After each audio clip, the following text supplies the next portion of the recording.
नमस्कार सर। नमस्कार जी। सर क्या नाम है आपका? सोमवीर सिंह लाहौत। सोमवीर जी, आप कहाँ से आए हैं? मैं गांव गांगटान, जिला झज्जर, तहसील बेरी। सर संत रामपाल जी महाराज से कब जुड़े आप? मैं जी 5 तारीख 6 महीना 2012 से। सर संत रामपाल जी महाराज से जुड़ने से पहले क्या आप कोई भक्ति साधनाएं भी करते थे? हाँ जी, मैं पितृ देवताओं की करता था और ये हनुमान को, शिवजी भोले को, शेरावाली को, सबको मानता था। हमारा गांव है डिग्गल, हमारे पास में डिग्गल में बाबा मौजो माँ को बहुत मानते थे, उसको मैं भी मानता था जी। फिर राधा स्वामी से नाम लिया था मैंने जी, ये थे कंवर सिंह महाराज, उससे लिया था, लेकिन उससे मेरे को कोई संतुष्टि नहीं मिली जी। सर फिर आप संत रामपाल जी महाराज की शरण में कैसे आए? ये मेरी भाभी जी ने नाम लिया था 2000 में, और तो हम उसको बहुत गाली देते थे। मैं एक इतनी नीच आत्मा थी कि वह पूछो मत जी। वो हमको बोलती थी आ जाओ तुम, बुरा हाल होगा, इसमें शरण में आओ, रामपाल जी महाराज की शरण में आओ आप। हमारा ये गांव के पास ही था करोथा आश्रम, उसमें बहुत हमारे नज़दीक के सब उसके खिलाफ हो जाते थे। आर्य समाजिया ने बहुत वो कर रखा था। तो फिर बोला कि एक बार 2006 में मैंने उसका सिर भी फोड़ दिया था, मेरी भाभी का। तो बहुत मारा मैंने उसको, तो वो फिर भी सहन करती रही। फिर उसने हमको समझाया, 2 साल तो बोले नहीं। फिर मेरी पत्नी को लेके गई वो, तू भी आ जा बेर, इसको भी समझा दे। तो उसने नाम ले लिया। फिर मेरे को भी कहती रही वो, मेरी पत्नी ने बहुत, मेरा 2 साल उसने संघर्ष किया। फिर मैं गया 2012 में अपना वहाँ बरवाड़ा आश्रम में, गुरु रामपाल जी महाराज का नाम लिया। सर संत रामपाल जी महाराज से नाम दीक्षा लेने के बाद क्या आपको कोई लाभ भी प्राप्त हुए? हाँ जी, बहुत ज़्यादा हुए। सबसे पहले तो मेरी पत्नी बहुत बीमार रहती थी, बहुत इलाज करवा मैंने।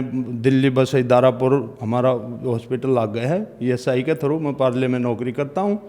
तो मैंने बहुत पैसा बर्बाद किया। फिर मेरी सिस्टर आ गई, बोला भाई इसको और बीमारी नहीं, कोई ओपरा परा पाओगा। वो एक छेने को लेकर आई, उसने हमको बहुत उसमें अंधविश्वास में डाल दिया। बोले दारू की बोतल मंगाई, वो कुछ कर यार, कोई मेरे को लाभ नहीं हुआ। फिर वो बोली बोला वहाँ चलो तुम गुरु जी की शरण में।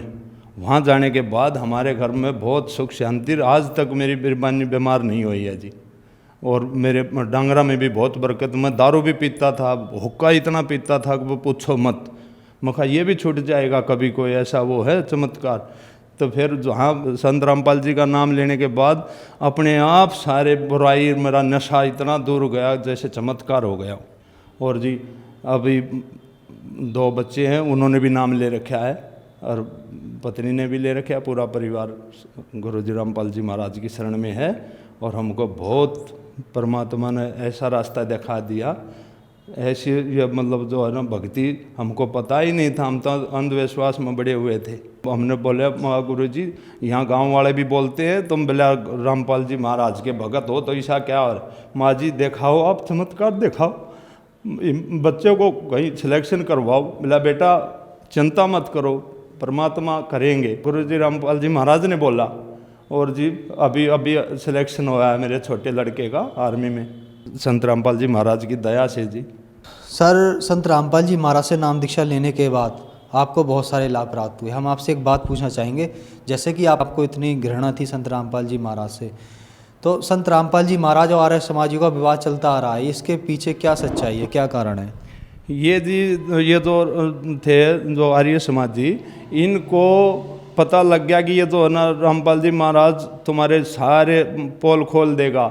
ये पूरा उसको मतलब जो हमारे वेदों में लिख रखी है, शास्त्रों में वो सद्भक्ति बता रहे हैं, और वो सब उल्टा बता रहे थे आर्य समाजियों को। इसलिए उनका वो है हमारे गुरु जी से। सर जो श्रद्धालु आज आपको देख रहा है, आप उन्हें क्या संदेश देना चाहेंगे, खास करके हरियाणा वाले लोगों के लिए? आप हम जी संदेश क्या देना, हम तो प्रार्थना करते हैं जी, गुरु जी रामपाल जी महाराज की शरण में आओ और अपना कल्याण करवाओ, हम प्रार्थना करते हैं। सर संत रामपाल जी महाराज से नाम दीक्षा कैसे ले सकते हैं? जी ये आप साधना चैनल पर, टीवी पर गुरु जी का सत्संग आता है, नीचे वो पीली पट्टी पर नंबर आते हैं। हर जिले में जी नाम दीक्षा देते हैं, कोई पैसा नहीं लगता। और अपना वहाँ जाके ना वो नंबर पर फ़ोन करो, आप वहाँ मिल जाएगा जी नाम। धन्यवाद सर। सत साहेब।